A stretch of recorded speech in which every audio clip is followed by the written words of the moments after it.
মঙ্গলবার সুন্দরবনের শ্যালা নদীতে ৩.৫ লাখ লিটারেরও বেশি তেল নিয়ে ডুবে যায় সাউদার্ন স্টার ৭ নামের জাহাজটি।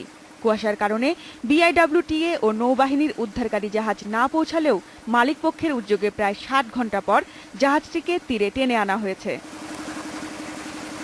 তবে এরই মধ্যে তেল ছড়িয়ে পড়েছে সুন্দরবনের জয়মণিগোল, কটকা, আন্ধারমানিক ও আশপাশের এলাকায়। ঘটনার পর থেকেই পরিস্থিতি পর্যবেক্ষণ করছে বন বিভাগের একটি দল। তারা বলছে, বিভিন্ন জলজ প্রাণীর অভয়ারণ্য ছিল এই নদী। তেল ছড়িয়ে পড়ার পর থেকেই ডলফিন আর শুশুক জাতীয় প্রাণীদের দেখা মিলছে না।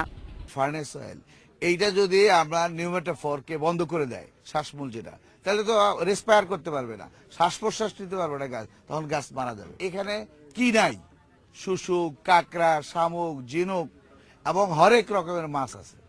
সেই মাছ কোথায় রেসপিরেশন নেয়? ফুল কাটা যদি এই তেলে বন্ধ করে দেয় তখন কি হবে? মারা যাবে। কাজে এখন যারা শিশু মাছ আছে অলরেডি অনেক মারা গেছে। মূল ফোকাসটা হলো যে এই দুর্ঘটনা যেটা হয়ে গেছে, এই দুর্ঘটনা ঘটার পরে এখন দুর্ঘটনার পর থেকেই সরকার সচেতন আছেন যে এটার উপর পরিবেশের কি প্রভাব পড়লো এবং কিভাবে এটা আমরা মোকাবেলা করব। তো এটার জন্য আমরা এই কমিটি কাজ যেটা করবে সেটা হলো এই পরিবেশের উপর এটার প্রভাবটা কি হবে, কি প্রভাব পড়বে, প্রতিবেশের উপর কি প্রভাব পড়বে এবং এটাকে আমরা কিভাবে কমব্যাট করব, এটা উত্তরণ কিভাবে করব।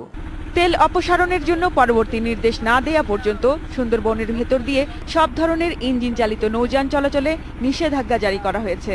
তেলগুলো ওই চ্যানেল দিয়ে চলাচলকারী নৌযানের মাধ্যমে ঢেউয়ে ঢেউয়ে সুন্দরবনের কোনো ক্ষতি করতে না পারে, সে কারণে আমরা ওই চ্যানেল দিয়ে পরবর্তী নির্দেশ না দেওয়া পর্যন্ত সব ধরনের নৌযান চলাচল আমরা বন্ধ রেখেছি। এই ঘটনায় সুন্দরবনের জীববৈচিত্র্য হুমকির মুখে পড়ায় উদ্বেগ জানিয়েছে জাতিসংঘ।